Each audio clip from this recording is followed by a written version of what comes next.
Assalamualaikum warahmatullahi wabarakatuh. Okey, pendidikan Islam tingkatan 5. Bahagian akhlak Islamiah, pelajaran 18. Tawadhu' menzahirkan kesucian jiwa. Di dalam tajuk pelajaran 18 ini, perkara yang dibincangkan antaranya ialah maksud tawadhu'.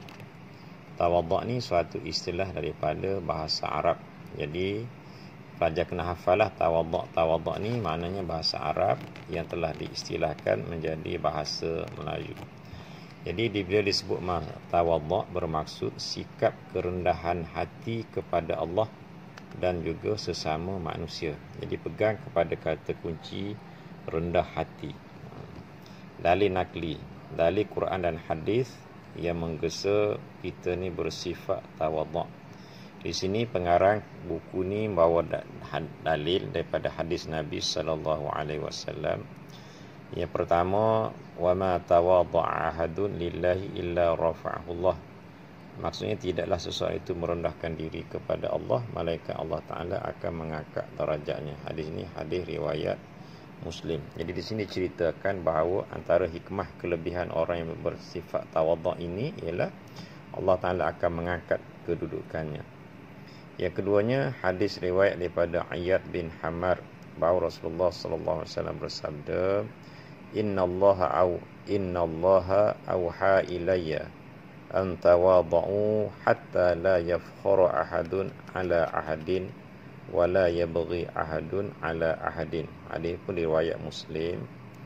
Yang maksud, sesungguhnya Allah Taala telah mewahyukan kepada aku agar bersifat tawadhu'. Janganlah seseorang antara kamu bersikap sombong dan berbuat zalim kepada yang lain. Ini hadis Nabi yang kedua yang menjadi dalil kepada kita perlunya kita bersifat tawadhu'. Dan di sini diberikan beberapa contoh sifat tawadhu' yang diamalkan oleh Rasulullah sallallahu alaihi wasallam. Contoh yang pertama ialah dalam pergaulan.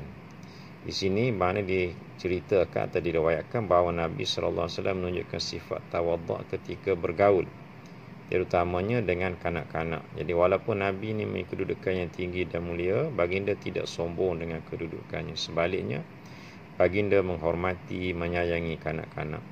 Jadi baginda sallallahu alaihi wasallam sentiasa bersifat lemah lembut dan menunjukkan kasih sayang terhadap mereka ni, terhadap kanak-kanak.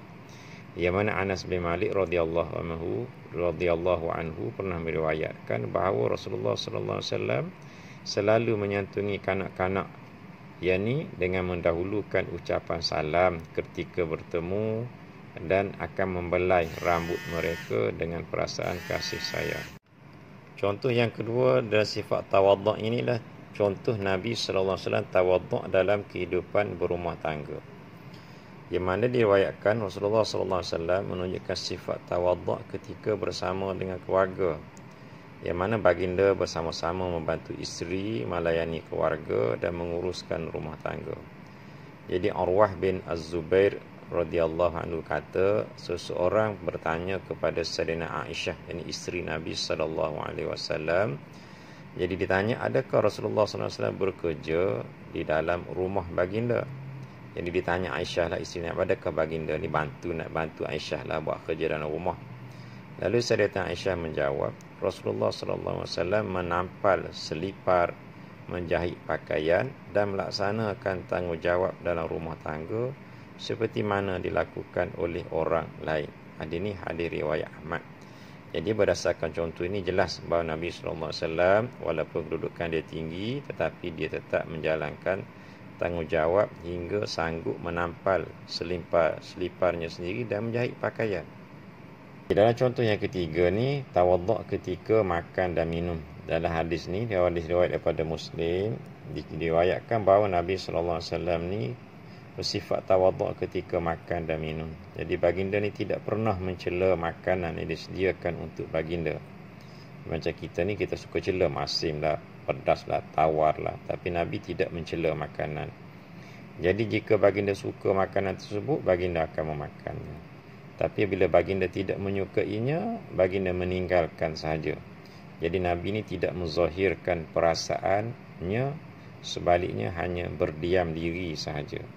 Jadi kita ni amalkan sedemikianlah. Jadi kamu, kalau kamu kahwinkan nanti, yang perempuan lah, kamu semua perempuan, kalau suami kamu tak makan, diam tu, kamu faham-faham lah. Maknanya ada makanan kamu yang tidak menyelerakannya. Jadi suami kamu telah mengamalkan seperti mana amalan Nabi sallallahu alaihi wasallam. Setelah kamu mempelajari sifat tawaduk, diharapkan agar kamu atau kita semualah sentiasa mengamalkan sifat tawaduk dalam kehidupan kita secara istiqamah dan beradab. Setelah kita memahami tajuk tawaduk, kita kena faham apa hikmah kebaikan yang kita dapat dengan mengamalkan sifat tawaduk.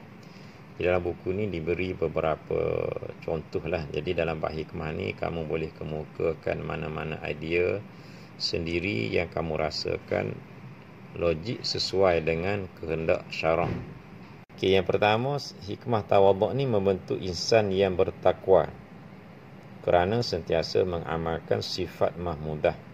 Di sini kamu perhatikan ejaan sifat dengan ta maftuhah, dan juga ejaan mahmudah, dan juga ejaan insan. Jadi semua ni diambil daripada bahasa Arab asalnya. Di sini saya nak terangkan kepada kamu, soalan hikmah ni biasanya dia akan mulakan arahan soalan dengan jelaskan, menyatakan, jelaskan dan terangkan. Jadi bila arahan soalan, jelaskan, terangkan, jawapan kamu mesti panjanglah sikit. Itu ada isi dan huraian. Sebab itulah dalam contoh ini telah diberikan penanda wacana kerana. Ini untuk membantu pelajar memahami atau mengetahui bagaimana cara menjelaskan sesuatu fakta. Yang keduanya ialah dikasihi masyarakat. Kenapa? Kerana tidak bersikap sombong. Yang ketiga, membentuk keluarga yang harmoni. Kenapa? Kerana saling menghormati antara satu sama lain. Dan yang keempat, orang mengamalkan sifat tawaduk ini akan mendapat kedudukan yang mulia di sisi Allah Ta'ala. Kerana apa? Kerana sentiasa bersyukur, seperti mana hadis yang kita baca sekejap tadi. Dan kelima, membudayakan sikap merendah diri demi kepentingan Islam. Jadi kita amalkan sifat tawaduk itu, kita menggambarkan tentang kelebihan ajaran Islam. Okey, di sini dicadangkan beberapa aktiviti untuk kita semua lakukan supaya kita betul-betul memahami, menguasai dan boleh mengaplikasi sifat tawaduk dalam kehidupan kita. Jadi dicadangkan pertama, bina peta minda tentang tingkah laku murid yang bersifat tawaduk dalam menuntut ilmu. Jadi kamu boleh kemukakanlah di antaranya ialah merendah diri kepada guru, hormat guru, tidak ambil hati dengan tindakan guru, merendah diri kepada kawan-kawan. Yang keduanya, cari maklumat tentang sifat tawaduk yang diamalkan oleh para sahabat Rasulullah sallallahu alaihi wasallam. Kemudian hasilkan persembahan kreatif secara berkumpulan. Jadi kamu boleh Google, boleh cari search. Dalam internet tu banyak contoh-contoh sifat tawaduk yang diamalkan oleh sahabat-sahabat Nabi. Antaranya yang diamalkan oleh Abu Bakar, Umar, Uthman, Ali dan lain sahabat yang besar. Yang ketiganya, cari maklumat melalui internet tentang cara mengamalkan sifat tawaduk dalam kehidupan harian. Di sini difokuskan cara mengamalkan sifat tawaduk. Kemudian laksanakan aktiviti rally table secara berpasangan. Jadi kamu boleh Google. Rally table ni maknanya kamu buat kerja tu secara berganti-ganti. Kamu cari, kemudian yang kedua cari, kemudian orang yang pertama pula cari, kemudian orang yang kedua cari. Begitulah. Yang keempatnya, cari maklumat melalui internet tentang kesan mengabaikan sifat tawaduk dalam kehidupan seharian. Tadi dibincangkan tentang hikmah mengamalkan sifat tawaduk. Jadi jika sekiranya kita tidak amalkan sifat tawaduk, kita akan dapat kesan di sebaliknya. Kalau tadi orang suka, sekarang orang akan benci.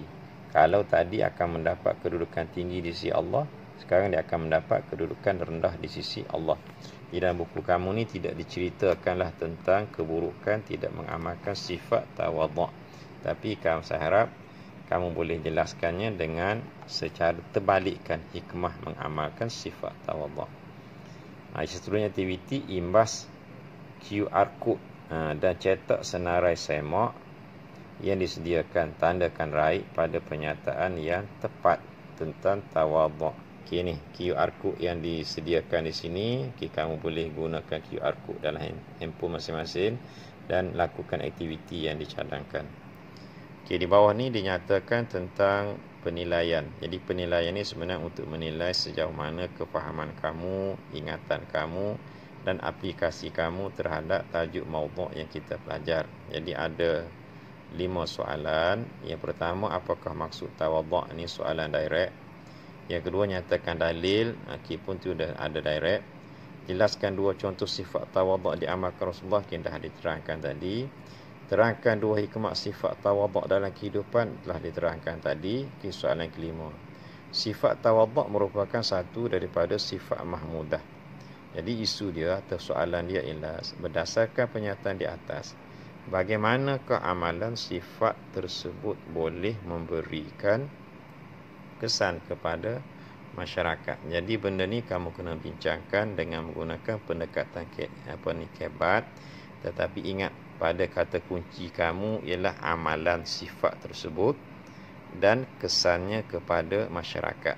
Okey, setakat itulah. Assalamualaikum warahmatullahi wabarakatuh.